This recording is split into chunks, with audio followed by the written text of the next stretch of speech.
어느 사회학자가 한국의 카드빚 문제가 심각하니까 그 현상을 어떻게 해결돼 가고 있는지를 살펴보게 됐는데, 카드빚 문제를 해결하는 사람도 있고 해결하지 못하는 사람들도 있대요.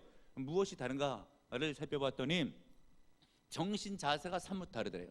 그래서 카드빚 문제를 해결하지 못하는 사람들의 정신 자세는 정부 대책 및 경제 운영이 잘못되었다, 아니면 어린 시절부터 불우한 가정의 경제 환경이 나를 이렇게 만들었다 등으로 남에게 모든 피해의 원인을 돌리는 데 있어서 그런 사람은 절대 카드빚 문제를 잘 해결하지 못한다라고 하는 데이터를 냈고요.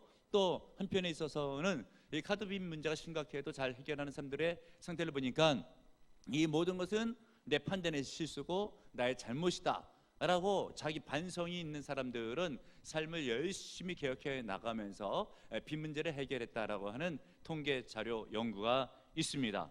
그러므로 여러분, 우리가 인생을 살아갈 때에 승리하는 인생이 되기 위해서는 남에게 핑계대고 원인을 거기서 찾기보다는 자기에게 자문하고 인생을 새롭게 개혁시켜 나가는 것이 굉장히 중요합니다. 그러므로 절대 남에게 핑계대거나 남의 삶에 무엇을 전가시키고 남의 삶에 내 삶의 원인을 파악하게 되는 그런 우를 범하지 않는 여러분들 되시길 바랍니다. 특별히 오늘 성경 본문에 나오는 다윗의 믿음을 본받는 은혜가 있기를 바랍니다. 다윗의 고백을 보세요. 4절과 11절 하반에 보게 되면 사람이 내게 어찌하리이까 라고 하고 있죠. 지금 다윗이 어려움에 처해 있어요. 사람들의 어떤 자기 자신의 생명을 앗아갈 수도 있는 그런 위기 가운데 있는데 그 사람들이 나를 어떻게 하겠는가, 손도 대지 못할 것이다 라고 하고 있죠. 우리는 다윗의 인생을 제대로 파악하지 못하면 그냥 왕이 됐을 때만 생각해 보게 되면 왕을 누가 순대겠어, 군사력도 막강한데 라고 생각할 수도 있겠지만, 오늘 성경 본문의 배경은 다윗이 왕 되기 직전의 일이에요. 그래서 당시 왕이었던 사울 왕이 다윗을 사위인데도 불구하고 죽이려고 군사를 풀면서 13년을 따라다닙니다. 이스라엘 나라 땅에서는 이제 숨을 데가 없어가지고 적군 나라에 한음 수 없이 피신을 가는데 블레셋 나라에 피신을 가게 되었어요. 근데 그 블레셋 나라는 어떤 나라예요? 다윗이 무찔렀던 적장이었던 골리앗의 나라거든요. 그러면 이 다윗은 철천지 원수예요. 블레셋 사람들이 보게 됐을 때, 그랬을 때에 지금 자기가 오히려 피했다고 그 나라로 갔지만 볼모로 사로잡힌 것처럼 스스로 사로잡힌 바 된 입장 가운데 처해 있는 것이죠. 얼마나 안타까워요. 자기 나라에는 숨을 곳이 없어서 적군 나라로 도망갔더니 적군 나라에 있어서는 다윗을 보고 그래서 적군의 장군이 아닌가 라고 신하들이 왕한테 이야기를 하는 거예요. 바로 이때 다윗이 생명의 위기 가운데 있으니까 궁여지책으로 살아나려고 침을 질질 흘리면서 미친 채를 하고 있는 것이 오늘 성경 본문의 배경이 되는 거예요.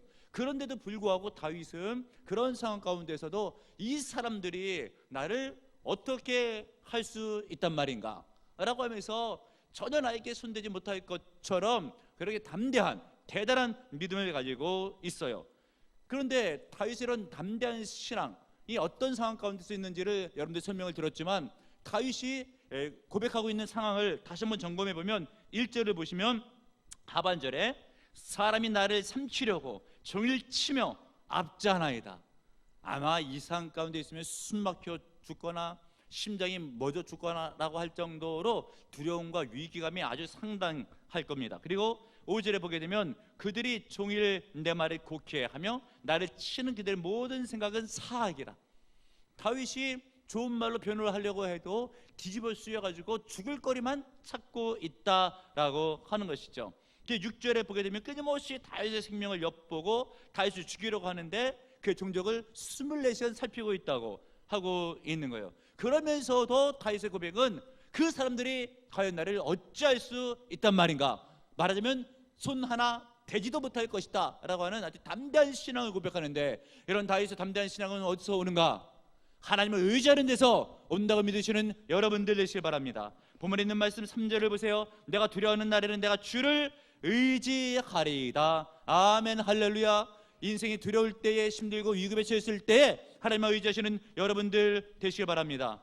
특별히 여기 의지하다라고 있는 단어, 히브리 성경에 보게 되니까 바타흐라고 하는 단어를 쓰고 있는데, 이 바타흐라고 하는 단어는 어디에 꽉 붙잡고 메어 달리다 라는 뜻이 있는 단어예요. 예를 들면 어린아이가 엄마 품을 떠나지 않으려고 아주 그냥 품 안에 안겨서, 그리고 팔뚝을 두 팔로 힘있게 잡아당기는, 예를 들면 여러분 아가들 보면 참 이뻐가지고 애엄마가 안고 있는데도 한번 안아보자고 그렇게 하고 싶잖아요. 안아보자고 했을 때 애가 쳐다보자마자 더 엄마 가슴에 품에 머리를 박고 안 떨어지려고 두 손으로 엄마를 움켜잡는 그런 장면을 일컬어서 여기 의지한다라는 표현을 쓰는 거예요. 그 다윗이 하나님을 의지하되 절대 하나님 품에서 조금이라도 간격 없이 붙어 있으려고 매달려 있는 그 상태가 하나님을 의지하는 상태라고 하는 거예요. 내가 이렇게 하나님 앞에 착 달라붙어 있으니 사람들이 나를 어찌 할 수 있단 말인가 라고 하면서 아주 담대한 신앙을 고백하고 있어요. 이런 하나님을 의지하는 다윗의 구체적인 믿음은 어떤 믿음에서 기인하게 되는 것인가를 살펴볼 때에 4절을 보세요. 4절 여러분들 한번 읽겠습니다. 4절 시작. 내가 하나님을 의지하고 그 말씀을 찬송하올지라. 내가 하나님을 의지하였은즉 두려워하지 아니하리니 혈육을 가진 사람이 내게 어찌하리이까. 아멘. 다윗이 사람을 두려워하지 않는 이유는 하나님의 의지함에 있는데, 하나님의 의지할 때 읽었던 본문 말씀 중간에 보게 되니까 그 말씀을 찬송하올지라 라고 되어 있죠. 그 말씀, 정관사 더가 붙어 있어요. 과거에 다윗이 들었던, 그래서 마음속에 새겼던 그 말씀을 내가 지금 기억하고 하나님께 찬송을 올린다. 그럼 여기서 말씀해 주고 있는 그 말씀은 어떤 말씀인가? 다윗의 어린 시절로 돌아갑니다. 다윗이 어린 시절 가운데 밤늦도록 들에서 양을 치고 있는데 종이 하나 와서 아버지가 부른다고 해서 집에 가 보니까 거룩하게 생긴 사람이 자기 식구들 앞에 서 있는데 형 7은 고개를 숙이고 엄숙하게 있고 아버지 어머니도 어려운 모습으로 있는데, 바로 그때에 하나님의 선지자였던 사무엘이 다윗을 향해서 바로 너다라고 할 때에, 그리고 장차 너는 이 나라의 왕이 될 것이다 라고 할 때, 직감적으로 저분은 하나님의 사람 선지자구나 라는 것을 알아차리고 그 머리에 감람류 기름을 부어주죠. 장차 이 나라의 왕이 될 것이다. 그때 다윗은 이 말씀을 믿고 가슴속에 말씀을 새깁니다. 그리고 하나님의 말씀처럼 나는 지금은 목동이고 시골천부지만 결국 하나님의 은혜 가운데 이 나라의 왕이 될 것을 그가 믿죠. 결국은 아버지의 심부름으로 형이 싸우고 있는 전쟁터에 아버지 안부를 전하려고 갔다가 보니까 골리앗이라고 하는 블레셋 적장이 나와 있는데, 장차 이스라엘 왕이 될 본 입장에서 보니까 참 가관이에요. 골리앗을 이길 만한 사람이 아무도 없고 두려움 가운데 쩔쩔매고 있는 바로 그때에 나라를 생각하는 마음으로, 하나님을 생각하는 믿음으로 내가 나아가서 저 적군의 목을 치겠다 라고 하면서 물맷돌을 갖고 나가서 골리앗을 때려 죽이죠. 그러면서 결국 그 사건 때문에 그 나라 왕, 이스라엘의 왕이었던 사울의 사위가 됩니다. 이때까지만 해도 다윗은 마음속에 생각하기를 선지자가 했던 말, 너는 장차 이 나라의 왕이 될 것이다 라고 하는 말씀이 성취되는 듯하죠.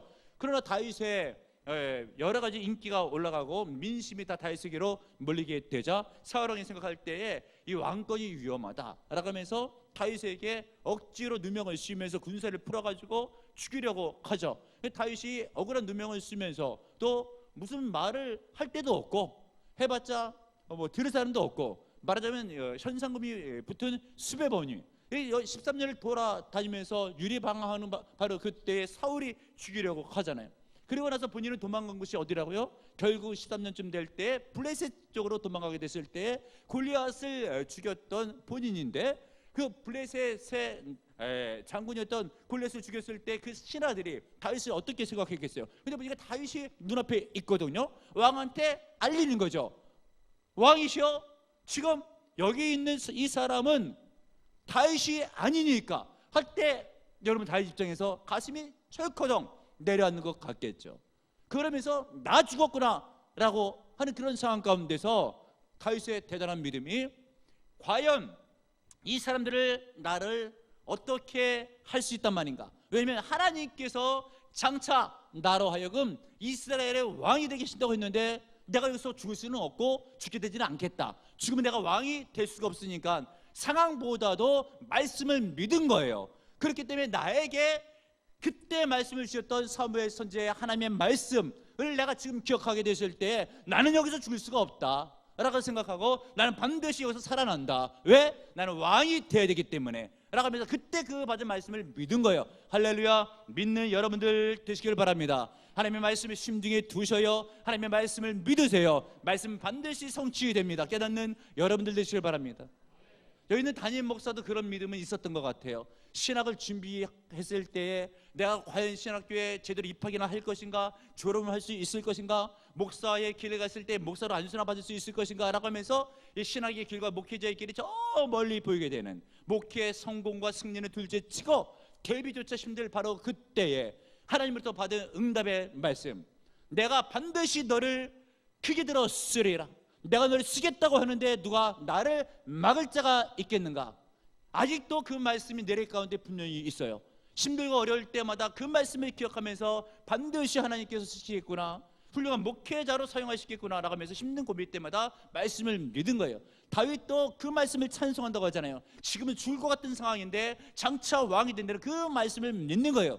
여러분들 어떤 말씀을 믿고 있다고 살아가고 있습니까? 힘들고 어려울 때마다 말씀이 심중에 없으면 여러분들이 연약한 가운데 쓰러질 수밖에 없지만 말씀이 심중에 있으면 그 말씀이 나를 붙잡고 내가 그 말씀을 붙잡으면 반드시 이루어질 수가 있는 거예요. 말씀을 보시고 말씀을 암송하시고 말씀을 믿으시길 바랍니다. 성경에 수많은 은혜스러운 말씀이 있어요. 구하라 그러면 주실 것이요, 찾으라 그러면 찾을 것이요, 문을 두드리라 그러면 너에게 열려질 것이니라 하는 말씀을 믿으세요. 너희가 내 안에 거하고 내 말이 너희 안에 거하면 무엇이든 원하는 대로 구하라 그러면 이루어지리라 하는 말씀도 믿으세요. 우리가 가진 바 담된 것이 이것이 그의 뜻대로 무엇을 구하면 반드시 들어주심이라 믿으시는 여러분들 되시길 바랍니다. 아무것도 염려하지 말고 오직 너희 구할 것을 감사함으로 하나님께 아뢰라. 그러면 모든 지역에 뛰어라 하나님의 평강이 그리스도 예수 안에서 너희 마음과 생각을 지키시리라 믿는 여러분들 되시길 바랍니다. 말씀이 심중에 있을 때 그 말씀이 나에게 믿음을 주고 그 말씀에 하나님을 의지하게 되면 상황이 아무리 힘들고 어려워도 절대 낭망하지 않고 일어설 수가 있습니다. 믿는 여러분들 되시길 바랍니다. 또 오늘 성경 본문에 다윗이 하나님을 의지했던 믿음은 과연 어떤 믿음인가? 여러분 8절을 보시고요, 8절 말씀을 다시 한 목소리로 읽겠습니다. 시작. 나의 유리함을 주께서 계수하셨사오니 나의 눈물을 주의 병에 담으소서. 이것이 주의 책에 기록되지 아니하였나이까. 아멘. 지금 다윗의 고백을 한마디로 뭐냐면 하나님께서 내 모든 사정을 아시고 계신다고 하는 것이 큰 믿음입니다. 여러분들 힘들고 어려울 때 생각해보면 혼자 있는 것 같고 홀로 된 것 같고 누가 도와줄 사람이 없는 것 같고 그러면 더 힘이 빠지지만 다윗은 그런 생각이 없어요. 하나님께서 나를 보시고 알고 계신다. 본문에 있는 말씀 가운데서 주께서 나의 유리함을 계수하셨사오니, 유리한다. 내가 힘들고 어려울 때 이리저리 떠돌아다니면서 숨고 다녔잖아요. 13년 동안 황무지, 들판, 불 속 돌아다니면서 다윗이 유리 방황했던 곳에 가보게 되면 참 다윗의 마음이 어쩔까? 황무지 가운데, 불 가운데, 이거에 혹시 다윗이 숨었을까? 라고 하는 그 장소를 볼 때마다 다윗의 심정이 느껴지는 듯해요. 그때 다윗은 생각할 때 내가 모든 이런 힘든 처지를 주님께서 계수하시고 손꼽아 주시고 세고 계시고 알고 계신다는 마음과 믿음이 있었어요. 한쪽에 위로가 되겠죠. 또 믿음이 있으니까 그 믿음 때문에 승리할 수 있는 여건이 조성되는 거예요. 여러분, 하나님께서 여러분의 아픔을 알고 계셔요, 보고 계셔요, 세고 계십니다. 몇 날 며칠을 고생했는지를 주님께서 손꼽아 헤아리고 계십니다. 믿는 여러분들 되시기를 바랍니다. 그리고 다윗이 무엇을 고백해요? 나의 눈물을 주의 병에 담으소서라고 되어 있죠. 고대에 있어서 사랑하는 가족 가운데 아내나 누가 세상을 떠나게 되면은 가족 가운데 남편이나 아버지가 자기 흘린 눈물이 있을 거잖아요. 그 눈물을 눈물병에 담아 두는 풍습이 있었대요. 그런 것처럼 다윗도 힘든 처지에서 얼마나 많은 눈물을 흘렸겠어요. 다윗의 시편을 보게 되면 이런 시가 있어요. 내가 종일 울어가지고 눈동자가 상하게 되었다고. 얼마나 힘든 가운데서 눈물을 흘렸으면 눈동자가 상하겠습니까? 더 나아가서 눈물로 침대를 띄운다는 말이 있어요. 얼마나 많은 눈물을 흘렸으면. 그런데 다윗은 믿음의 눈물이거든요. 힘들고 어려울 때에 그냥 힘들어 흘릴 눈물이 아니라 믿음을 지키기 위해서 흘린 눈물. 주변에서 핍박을 하죠. 힘들고 어려우면 믿음 벗어던지고 싶고 아무렇게나 막 쓰고 싶은 마음도 있을 거잖아요. 절대 그렇지 않고 다윗은 하나님만 기억하면서 믿음을 지키려고 눈물을 흘려요. 그러면서 고백할 때 이 눈물을 주의 눈물병에 담아달라고 그렇게 하나님께 호소하고 있죠. 이 말씀을 볼 때 저도 신학할 때 응답받았던 말씀이 기억나요. 앞날이 열릴 것 같지 않은 신학의 길, 힘들고 어렵지만 주 옆에 믿음으로 반드시 나아가겠다고 결단하면서 뜨거운 눈물을 흘릴 때 심중에 아주 확실하게 들렸던 주님의 음성, 보석보다 귀한 내 눈물을 내가 천국에 있는 눈물병에 담아두리라. 네가 나중에 천국에 왔을 때에 이것을 보게 되리라 라고 말씀해 주시는데, 그때만 하더라도 다윗의 이 시편 가운데 있었던 눈물병에 눈물을 담아준다는 말씀을 몰랐었어요. 하나님께서 말씀하실 때 깨달아 알았는데, 여러분들도 이 땅을 살아갈 때에 믿음을 지키려고 분연히 애를 쓰면 눈물이 흐르고 그 눈물은 그냥 없어져 버리는 것이 아니라 천국에 있는 눈물병에 담긴다는 것을 믿으시는 여러분들 되시길 바랍니다. 그런데 그냥 힘들어서 우는 것 말고, 돈 없다고 우는 것 말고, 아프다고 우는 것 말고, 믿음 지키기 위해서 아파도 예배하고 믿음 지키고 힘들고 어려워도 교회를 섬기는 그런 믿음의 눈물을 주님께서 귀하게 여기시는 거예요. 다윗은 그것을 믿었어요. 나의 눈물을 눈물병에 담아 달라고. 그리고 고백하기를, 또 다윗이 주의 책이란 말을 쓰면서 이것이 주의 책에 기록되지 아니하였나이까라고 하면서 주의 책을 거론하죠. 말라기 성경 말씀에 보게 되면 기념책이 나오고, 요한계시록 성경에 보게 되면 20장에 있어서 우리가 일반적으로 알고 있는 생명책 그리고 행위록이라 그런 책, 두 권의 책을 알고 있죠. 이 생명책에 있어서는 구원받은 자의 이름 명단이 적힌 책, 그리고 행위록에 있어서는 여러분들의 모든 행위들이 다 거기에 기록되는 거예요.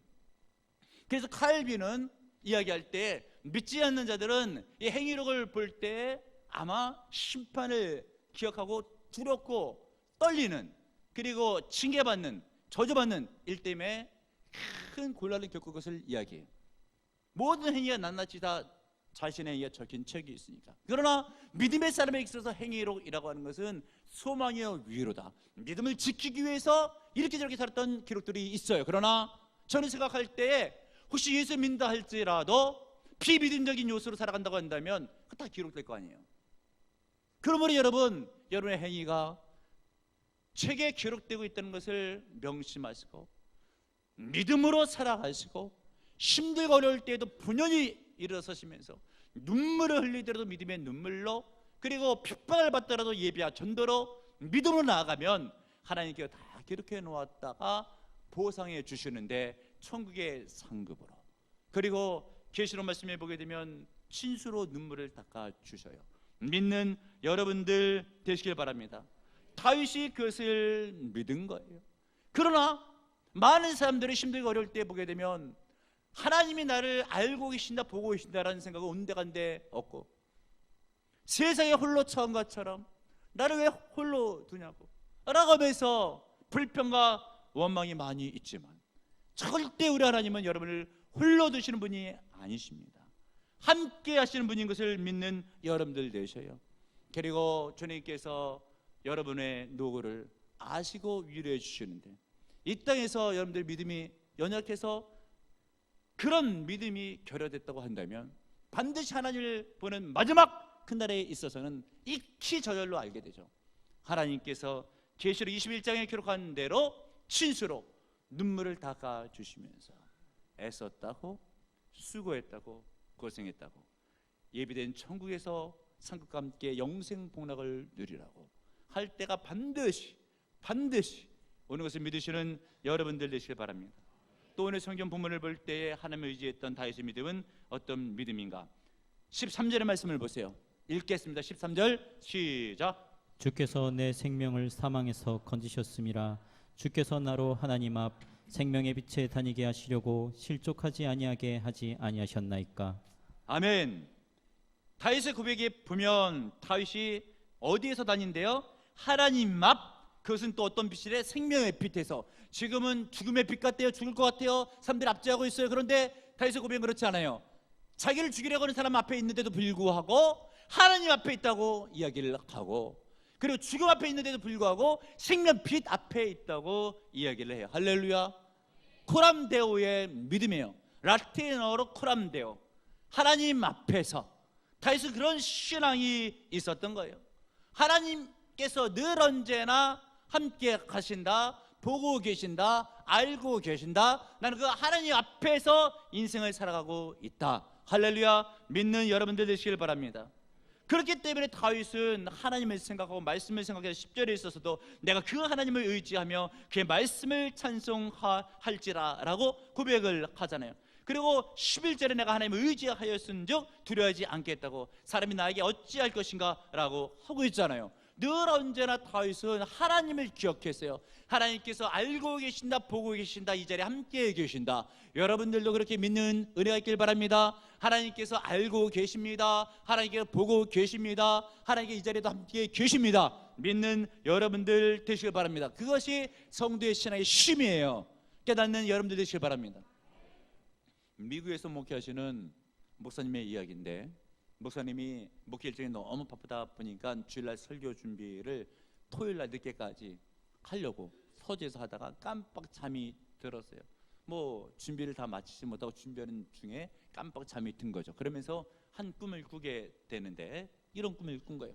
주일날 이제 낮 예배가 돼가지고 불이 나게 허겁지겁 준비를 얼룩뚱 마친 설교 원고를 가지고 강대상에 나올 때 성도들은 이미 다 앉아 있는 거죠. 그러면서 이제 목사님 설교하려고 강대상에 딱 섰는데 보니까 처음 보는 사람 같은 분이 앉아 있는데 참 신중해 보이고 예배드리는 태도가 너무 좋고 말씀에 은혜 받을 만한 자세가 있는 거예요. 모든 설교가 다 한 사람, 그분만을 위한 설교 같다는 느낌이 들면서 내가 예배 마치고 내려갔을 때에 이분 한번 만나봐야 되겠다라고 마음속에 생각을 했어요. 그리고 예배 마치고 그분을 찾아보니까 안 계신 거예요. 그 안내를 보고 있는 장로님에게 물은 거죠. 아, 이렇게 생긴 분이 어디쯤 앉아가지고 이런 자세로 예배를 드렸는데 그분을 만나고 싶은데 장로님 어디 계시냐고. 그 장로님이 하시는 말씀이, 그분 나가셨는데 목사님 그분 누구신지 모르세요? 모르겠는데요. 아이, 목사님도 참 예수님이시잖아요. 예수님을 몰라보시면 어떡해요? 아이고, 예수님이 왔다 가셨는데 내가 오늘처럼 설교 못했을 때 준비가 안 돼 설교 갖고 올라갔는데 이때 오시면 아이고 참 어떻게 하나 라고 하면서 걱정 어린 말을 표정적으로 하고 있을 때 장로님께서 하시는 말씀이, 목사님 아무 걱정 마세요. 다음 주일에 예수님이 또 오신다고 가셨어요. 그러는 거예요. 그러면서 깨어보니까 꿈인데 목사님이 그때 드는 생각이, 내가 예배 시간에 설교할 때에 예수님께서 앉아 계시고 있구나. 과거에도 그랬으니 앞으로도 그럴 것이다 라고 생각하고 목회의 자세가 바뀌어요. 설교 준비 굉장히 잘해요. 그리고 그 교회가 목사님의 목회로 그때부터 큰 붕을 이뤘다고 하는데, 미국 보스턴의 고든 목사님의 실제적인 간증의 이야기예요. 여러분, 그 목사님만 그랬겠어요? 다윗도 보세요. 정말 힘든 위기잖아요.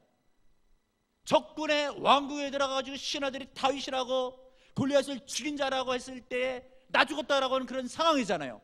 그때 다윗은 내가 지금 하나님 앞에 있으니 사람들이 나를 어찌할 것인가 라면서 담대한 믿음이 있잖아요. 여러분들은 왜 힘들고 어려울 때에 하나님을 원망하거나 나에게 쓰러지거나 신앙생활을 제대로 못합니까? 왜 그래요? 하나님이 함께 계시잖아요. 하나님이 보고 계시잖아요. 사랑의 하나님이 도와주시라고 하잖아요. 믿음을 가지셔야죠. 그 하나님이 나와 함께 계신다, 알고 계신다, 도와주실 것이다. 그러면 반드시 이 상황 가운데서 벗어나고 반드시 큰 은혜와 성공과 복이 임하게 되리라. 하나님을 의지하는 다윗의 믿음을 가지세요. 말씀을 부여잡고 하나님 앞에 사는 믿음으로 절대 두려움 없이 두려운 날에는 더욱더 주님 앞에 매달리는 은혜가 있으면 반드시 승리하게 되어 있습니다. 하나님을 의지하는 다윗의 믿음으로 승리하시길 주님의 이름으로 축복합니다. 주님, 우리 가운데 힘들고 어려운 처지에 있는 성도는 있지는 않습니까? 문제가 해결되지 않아서 눈물로 밤을 새고 있는 성도는 있지는 않습니까? 내가 홀로 된 것처럼, 외로움에 처한 것처럼, 광야에 홀로 된 것처럼 어려운 가운데 도움의 손길이 끊어진 성도는 있지는 않습니까? 혹은 질병의 문제로 그 문제 때문에 주여 밤낮 아버지는 주님 눈물을 흘리며 힘든 처지에 있는 성도는 있지는 않습니까? 경제적인 문제로, 가정사 개인적인 일로 남에게 고백하지 못할 그런 사연 있는 그런 심중으로 힘들고 어려움에 있는 성도는 있지는 않습니까?